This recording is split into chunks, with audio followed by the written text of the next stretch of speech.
Ladies and gentlemen, the American Jerry and Bulldog Nation, I hope you had a wonderful weekend. Hopefully you didn't get blown away.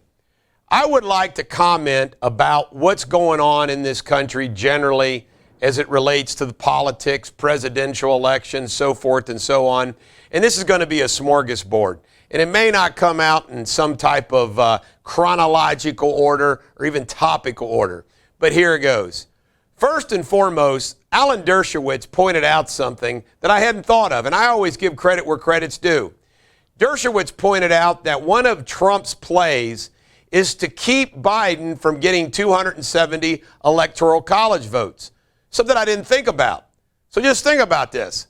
It's not only whether or not Trump can win this thing, but whether or not Biden wins this thing. And at the rate that they're picking up seats, the Republicans are picking up seats in the House as these vote counts keep going. I mean, it's unbelievable what's happening in the House of Representatives.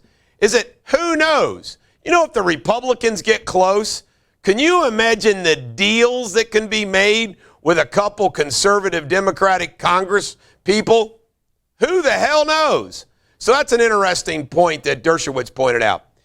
The other thing is time to heal.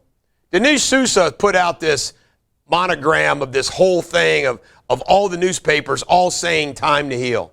And I don't know about you, but as far as me being a Trump supporter and the rest of you Trump supporters, it cracks me up that they say time to heal. And we know that that's impossible. We know that's impossible because of what happened over the last 4 years and what their plan is for the next 4 years. How are we supposed to just all of a sudden, okay. Do you see any effort being made right now where Joe Biden says, hey, Republicans, I'm going to sit down with Mitch McConnell and screw AOC. We can work with you guys. Do you hear that? Do you see that happening? Absolutely not. How about the weekend violence against the MAGA rally? I mean, you have hundreds of thousands of people in Washington, D.C. exercising their First Amendment right to assemble peacefully. And what happens? Antifa and the rest of the bums go after them. And nobody says anything. Biden doesn't say it. I mean, it's unbelievable. Can you imagine, just think about this, that you could do anything you want in your personal life, your professional life. You could say anything, do anything, and you know, no matter what you say and do, the public is never going to know about it because the media and social media aren't going to report it. Just imagine that advantage. That is what we've had for 4 freaking years. And Trump still may win this thing. They're going to hold the Senate, make gains in the House, keep every state legislature that they had. Just think about that. Just let that sink in. No matter what is said or done by you, the public never knows about it. It's unbelievable. I don't know about you, but I think all the time about, well, I can't do that. I shouldn't do that. You know, that would be hell to pay. I mean, consequences? No. Absolutely no consequences for anything you say and do. I mean, we now live in a media where Tobin, the CNN legal analyst, can masturbate while on a Zoom call and he doesn't get fired. What? It's the truth. How about Nikki Haley's point this weekend? Nikki Haley points out that there is and by the way, aren't you tired of anything you post gets election results, Facebook election results? But they don't censor the Ayatollah of Iran. They don't censor him. Excuse me, phone. That's the first time that's happened. How do you like that? They let what he say about death to America stay up. Unbelievable. Biden Cancer Charity. It comes out over $3 million in salaries. Nothing paid to help the cancer battle. Nothing. Going to hear about that? No. Can you imagine? Can you imagine if the Trump supporters attacked hundreds of thousands of people at a Biden rally? Of course, there would never be that many. Lots of talk going on and I'm proud of myself because I called this. Remember I said that we need the billionaires on our side to start a social media site. Of course, we got Parler, social media site, and they need to start their own network. Well, CNN apparently wants to be dumped by AT&T. There's an option. There's talks about Newsmax, although Newsmax says they're not for sale, but everybody has a price. That needs to happen. Needs to happen. Over the weekend, we learned that Biden wants to increase immigration by 800 points, 800 percentage points. Why? Why? I mean, it's just unbelievable. Schumer and the Republican Senate candidates, Democratic Senate candidates, are fighting because what he said about the Georgia Senate races do not have those Senate Democratic candidates very happy. But if you check those Senate Democratic candidates out in Georgia, they are Marxists. Marxists. I'm telling you right now, you watch. Those Republican candidates are going to roll over those people because Georgians are like, what the heck did we do? And they're going to be watching corrupt Atlanta.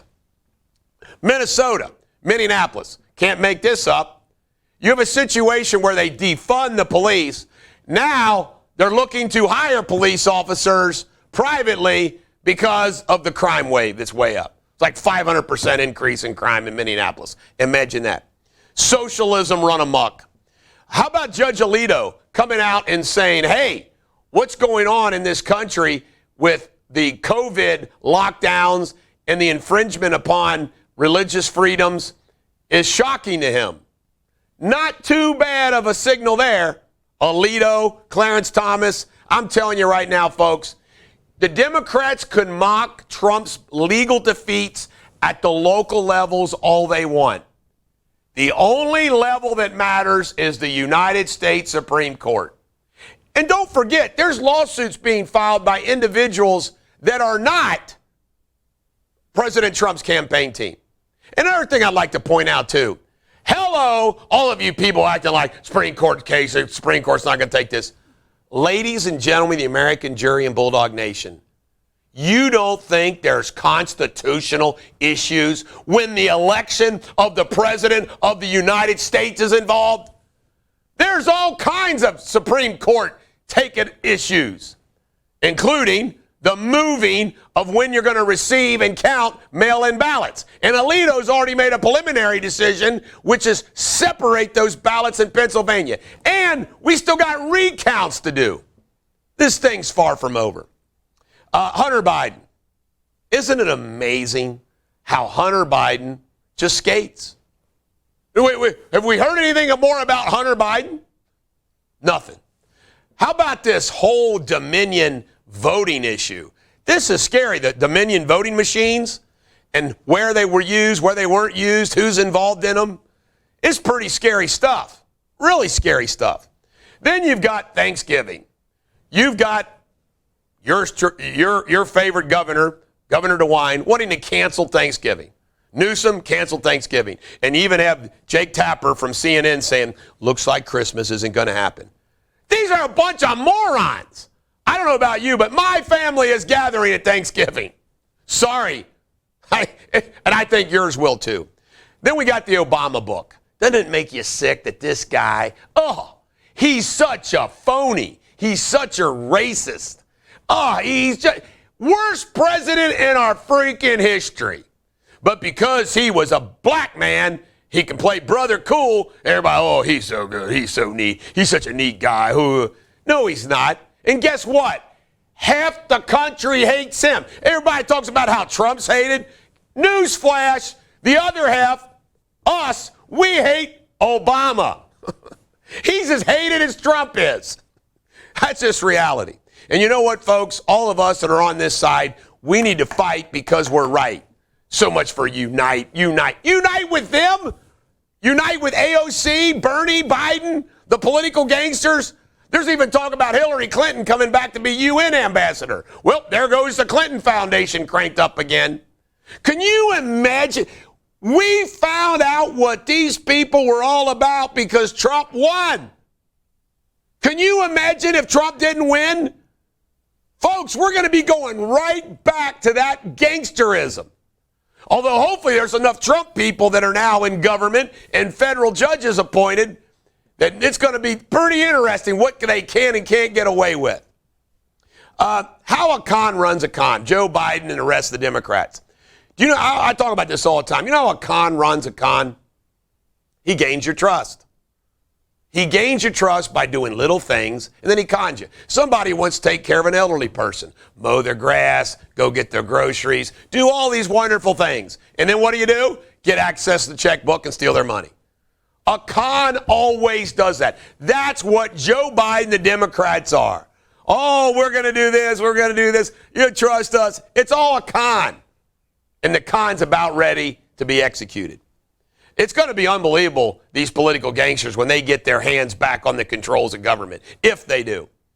I've been watching a lot of history, studying a lot of history lately. And do you realize when you talk about the beginning of our country, the Civil War, the turn of the century when there was this battle for the gold standard, J.P. Morgan had to save the country. Ladies and gentlemen, the American jury and Bulldog Nation, America is not guaranteed. Everybody always says, oh, we've been through hard times and we've already made it outside.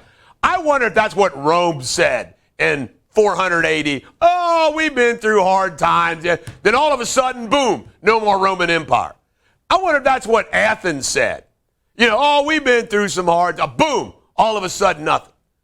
Look at all the Eastern European, oh, we've been through hard times. Boom, all of a sudden you don't even exist. America is not guaranteed, folks. And you know what? This whole election and this whole issue of these legal issues have to be thought out because we need some legal rulings by the U.S. Supreme Court so we can stop the mail-in ballot fraud. I mean, when I think about no voter ID, no checking names, mail-in ballots, it's unbelievable. I even saw a story, by the way, that there's some mobster in Philadelphia that might have been the one that actually did this and that he might be willing to turn. I mean, I don't know if it's fake news or not, but how hilarious would that be that we find out a real Italian Philadelphia mobster helped the Dems out and then he squeals on everybody. I tell you, if it takes a pardon, I say give him a pardon. So there's my comments on everything political that happened over the weekend. It's scary, folks, but you and I, we got to keep fighting. Every dog has their day. Let's keep Biden from having his day.